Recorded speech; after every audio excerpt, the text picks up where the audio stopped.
Hello everyone, welcome to my channel love story. ఈరోజు topic friends పలు రకాలు. అంతే కదా, నిజంగానే ఫ్రెండ్స్ పలు రకాలు. టైటిల్ వినగానే నిజమే కదా అనుకుని ఉంటారు కదా.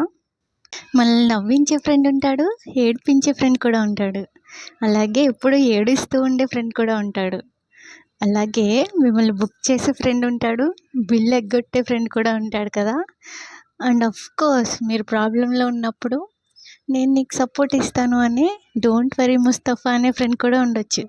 మీరు ఎప్పుడైనా చదువుకున్న రారా అని పిలిచే ఫ్రెండ్ అని చూసారా? అబ్బే అది అవదమ్మా. అందుకే ఫ్రెండ్స్ని చూస్ చేసుకోవడం తెలియాలి. చిన్నప్పటి నుంచి ఒక లెక్క అయితే కాలేజ్ స్టడీస్కి వచ్చాక ఒక లెక్క.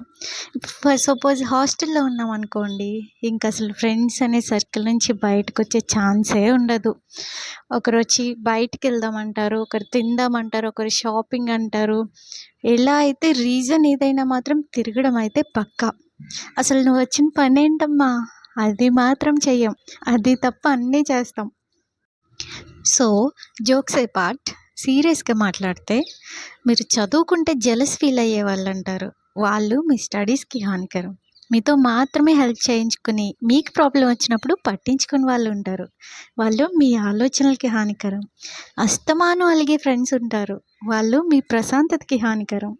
మీరు ఎదిగితే చూడలేని ఫ్రెండ్స్ ఉంటారు. వాళ్ళు మీ జీవితానికే హానికరం. సో ఇలాంటి వాళ్ళని వెంటనే వదిలేయండి. చూస్ వైజ్లీ. మిమ్మల్ని ఇష్టపడి మీరు లైఫ్లో ఎదిగితే హ్యాపీగా ఫీల్ అయ్యే వాళ్ళని, మీకు మంచి పనుల్లో సపోర్ట్ చేసే వాళ్ళని ఫ్రెండ్స్గా చేసుకోండి. సో మిమ్మల్ని డిస్టర్బ్ చేసే వాళ్ళకి దూరంగా ఉండండి. అండ్ బ్యాడ్ ఫ్రెండ్స్కి కూడా దూరంగా ఉండండి. సో లైఫ్ని మంచిగా ప్లాన్ చేసుకోండి. నిజం చెప్పాలంటే చాలామంది ఫ్రెండ్స్ని అవాయిడ్ చేయలేక వాళ్ళతో ఉండడం ఇబ్బందిగా ఫీల్ అయ్యి అలాగే ఉన్న వాళ్ళు కూడా ఉంటారు. బట్ వాళ్ళు మొహమాట పడతారు వాళ్ళని దూరం పెట్టడానికి. సో అలాంటప్పుడు వాళ్ళు డిస్టర్బ్ అయ్యి స్టడీస్లో చదువుకోలేక బాధపడే కంటే అటువంటి ఫ్రెండ్స్కి దూరంగా ఉండి మంచిగా ఫ్రెండ్స్ని చేసుకొని వాళ్ళతో ఉండడం మంచిది. సో ఈ వీడియో నచ్చితే కనుక లైక్ చేయండి, సబ్స్క్రైబ్ చేయండి. అండ్ ఇలాంటి మరిన్ని వీడియోల కోసం stay tune to love story.